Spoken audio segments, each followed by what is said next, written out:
Assalamualaikum warahmatullahi ahlan wa sahlan. Kita lanjutkan pembahasan tafsir mimpi kita, di mana pertemuan pertama sudah Ana jelaskan sunnah-sunnah apa yang harus dilakukan ketika orang itu melihat mimpi yang baik dan juga mimpi yang buruk.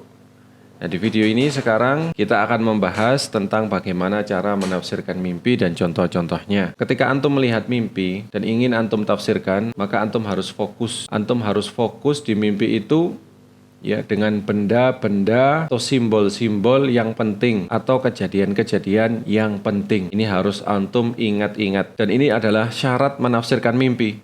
Syarat menafsirkan mimpi itu adalah antum ingat dengan jelas kejadian di dalam mimpi tersebut. Ingat dengan jelas alurnya, ya, benar, tidak berantakan, tidak campur-campur. Kemudian yang kedua juga, nggak lupa juga, karena kemarin belum saya jelaskan. Jadi mimpi yang bisa ditafsir berkaitan dengan waktu itu adalah mimpi yang di malam hari. Start mulai antum tidur di malam hari sampai fajar. Adapun mimpi yang di siang hari, di sore hari itu sama sekali tidak bisa ditakwil. Sama sekali tidak bisa ditakwil. Toib. Dalam menafsirkan mimpi, apa yang menjadi pondasi, apa yang menjadi dasar? Yang menjadi dasar adalah Al-Quranul Karim. Kemudian yang kedua adalah hadis Nabi SAW. Kemudian ada qiyas dan juga ada tasbih.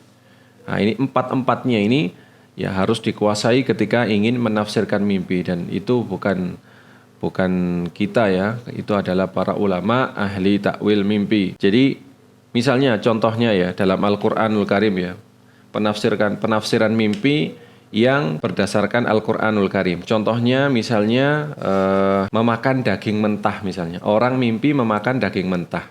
Maka ini takwilnya adalah ghibah. Sebagaimana firman Allah Subhanahu wa taala, ayuhibbu ahadukum ayyakula lahma akhihi maita. Apakah kalian suka memakan daging saudaranya yang sudah mati? Ya kan, dalam Quran surat Al-Hujurat. Kemudian contoh lain misalnya air. Air ini menerangkan tentang fitnah. Di dalam mimpi air itu menerangkan tentang fitnah, di mana Allah Subhanahu wa taala berfirman, la asqainahum ma'an ghadaqa linaftinahum fih. Benar-benar kami akan memberi minum kepada mereka dengan air yang segar untuk memberikan cobaan kepada mereka. Atau juga ini ya, contoh lain, misalnya mimpi melihat cahaya. Apa tafsirnya dalam Al-Qur'anul Karim? Cahaya ini menunjukkan petunjuk, hidayah.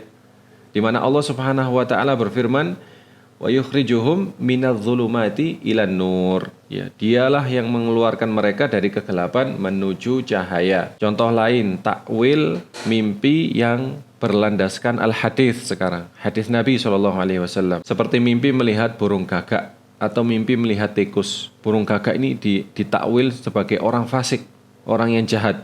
Tikus sama, wanita yang apa? Wanita yang jahat, fasik.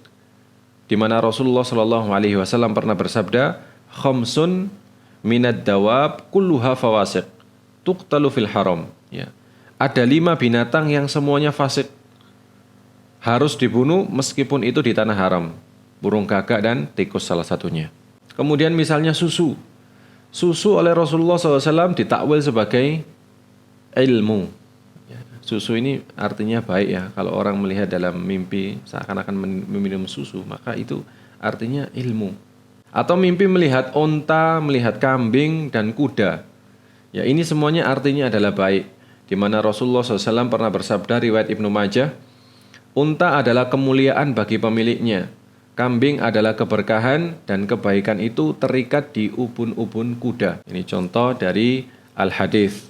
Kita sudah berikan contoh dari penafsiran Al-Quran, penafsiran mimpi dari Al-Quran, Al-Hadis. Sekarang mimpi berdasarkan qiyas. Contoh orang mimpi melihat api misalnya. Maka api ditafsirkan sebagai fitnah karena api itu membinasakan semua yang lewat di dekatnya. Fitnah melihat api. Atau contoh lain ya adalah bintang-bintang, melihat bintang-bintang. Bintang-bintang ini adalah ulama, dikiaskan kepada ulama. Karena melalui bintang-bintang ini, ya penduduk bumi memperoleh hidayah, memperoleh petunjuk jalan. Atau juga mimpi melihat ular. Mimpi melihat ular ini ditafsirkan sebagai musuh. Ular ini artinya musuh, karena ular berbahaya dengan bisanya. Punya bisa yang sangat berbahaya. Atau kadang orang bermimpi seakan-akan dia itu keluar dari jalan yang sempit. Takwilnya sesuai qiyas adalah dia akan keluar dari permasalahan-permasalahan yang ia hadapi. Jadi seperti itu. Kemudian saya akan sebutkan beberapa contoh, ya, bagaimana contoh memperhatikan fokus kepada simbol-simbol di dalam mimpi sehingga bisa ditakwil. Contohnya suatu hari ya, Al-Hajjaj bin Yusuf ini mimpi seakan-akan ada 2 bidadari turun dari langit dan dia menangkap salah satunya. Kemudian mimpi ini didengar oleh Ibnu Sirin, seorang tabi'in, ahli tafsir mimpi. Ibnu Sirin menakwilkan mimpi Al-Hajjaj bahwa nanti akan ada 2 fitnah.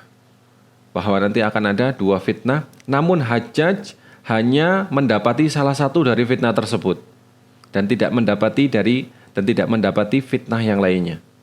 Dan ternyata benar, Al-Hajjaj bin Yusuf mendapati fitnah Ibnul Ash'ath dan tidak mendapati fitnah Ibnul Muhallab. Jadi di sini yang menjadi perhatian adalah 2 bidadari dan Al-Hajjaj menangkap salah satunya. Kemudian ditariklah suatu kesimpulan dan ditakwil mimpinya. Contoh lain di masa Ibnu Sirin juga ada seseorang melamar seorang wanita, seorang lelaki melamar seorang wanita. Tapi dia tiba-tiba itu bermimpi bahwa wanita ini tiba-tiba hitam kulitnya dan tubuhnya jadi pendek.